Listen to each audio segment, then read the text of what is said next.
Hello everyone, আসসালামু আলাইকুম। This is me জিহাদি ফ্রম জিহাদি কফিওয়ালা। আশা করছি সবাই ভালো আছেন। আমরা বাড়িতে ট্রেনিং করি, আপনারা সকলেই জানেন। তবে ধামাকা অফার হচ্ছে নভেম্বর মাসে। যদি আপনি ভর্তি হন 500 টাকা দিয়ে বিকাশে অ্যাডভান্স করেন, তাহলে যেটা আমাদের 10 দিনের রেগুলার কোর্স হচ্ছে 15,000 টাকা, সেটা আপনি পেয়ে যাচ্ছেন 11,000 টাকা। কি করতে হবে? 500 টাকা অ্যাডভান্স করতে পারেন। যদি করতে না চান, সরাসরি অফিসে এসে ভর্তি হতে পারেন, অথবা টাকা দিয়ে রাখতে পারেন। যে কোনো সময় ওই ডিসকাউন্ট পাবেন। ধরেন আপনি নভেম্বরে বারিস্তা কোর্স করতে পারবেন না, সময় নাই, আপনি জানুয়ারিতেও পারবেন।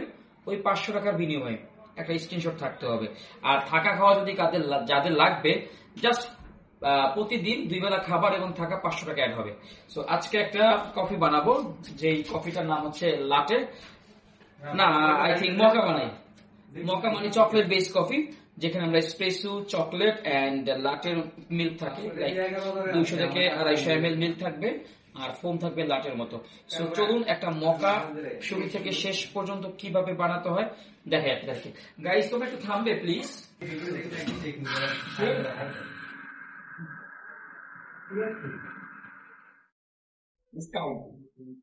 তো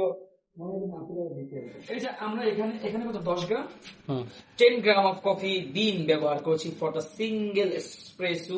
আপনি কত গ্রাম ব্যবহার করেন প্রিয় বন্ধুরা? আর এখানে এমন কেউ কি আছে যারা আমাকে ঘৃণা করে? আমি তাদেরকে অনেক বেশি ভালোবাসি। সত্যি কথা, আমার কমেন্টে কখন দেখবে না যে আমি আপনাকে রিপ্লাই কমেন্ট বলেছি, এই তুই আমাকে গালি দিয়েছিস কেন, তুই আমাকে খারাপ কথা বলছিস কেন। সো এটা হচ্ছে আপনার একটা হাদিসের একটা অনুসরণ আর কি। সো ভালো কথা হচ্ছে আপনার সাদকা, মানে দানের পরিমাণ সওয়াব, ভালো কথা। তো ওটা আমি করি। ওকে, আমরা স্পেশাল নামাচ্ছি। এই ফাঁকে আমরা পোমোনা, মেরিন কোরিয়া থেকে আনা পোমোনার ডার্ক চকলেট সস ব্যবহার করব 15 ml। কেউ চাইলে 30 ml ব্যবহার করিতে পারেন, 20 ml চাইলে করিতে পারেন।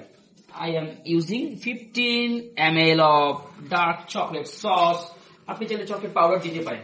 আপনি কিভাবে বানান ভাই একটু জানাবেন? আমাদের শটটা পড়েছে 23 সেকেন্ডে। আপনাদের এসপ্রেসো শট আপনি কত সেকেন্ডে পড়েন? কেউ কি 10 গ্রাম কফি গুঁড়া ব্যবহার করে এসপ্রেসো বানান? আমার মনে হয় না আপনি বানান। ওকে, মিক্স হয়ে গেল। এবার মিল্ক স্টিমিং, লাতে অ্যাড করতে হবে। তো আমরা এখন মিল্ক প্রোটিন করব। তার জন্য আমরা 200 থেকে 250 ml মিল্ক পিচার নিয়ে নিয়েছি, এবং অবশ্যই ঠান্ডা মিল্ক ব্যবহার করবেন। ভাই আপনি গান বন্ধ করবেন? ওকে, সর্বপ্রথম পাস দা স্টিম ওয়ান, দেন আপনি পজিশনটা ইম্পর্টেন্ট, মাঝখানে বসিয়ে হালকা একটু বাটা করে আপনাকে মনে রাখতে হবে যেন মিল্কটা যেন সার্কেলিং এর মতো ঘুরে, তাহলে আপনার বাতাসটা সুন্দরভাবে ঢুকবে আর কি, কফির ফোমিংটা একটু স্মুথ হবে আর কি।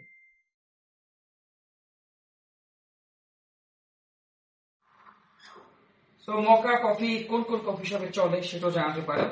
আচ্ছা, কি ডিজাইন করবো দীপু ভাইয়া? ইউনিকর্ন। এই আমার খাওয়াইতে চাও তুমি? পারি না বলে আজকে লজ্জা দাও। ঠিক আছে, চেষ্টা তো করতে পারি। বিসমিল্লাহ।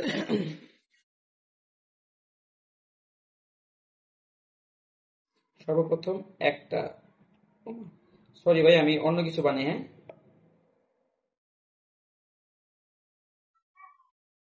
আমি একটা ঐতিহ্যবাহী হাঁস বানালাম, কারণ আমি যখন প্রথম দুধ পড়েছে তখন বুঝছি যে এখানে ইউনিকর্ন হবে না। সো এই হচ্ছে মকা। লাটে আর হচ্ছে ডিপেন্ডস করে, আপনি যা পারেন তাই বানাবেন। আপনারা মকা কফি এনজয় করতে পারেন। এটা হইছে ডাবলু ডব্লু ডব্লু লাটে আর্ট। দেখা হবে বাই ট্রেনিং। Thank you.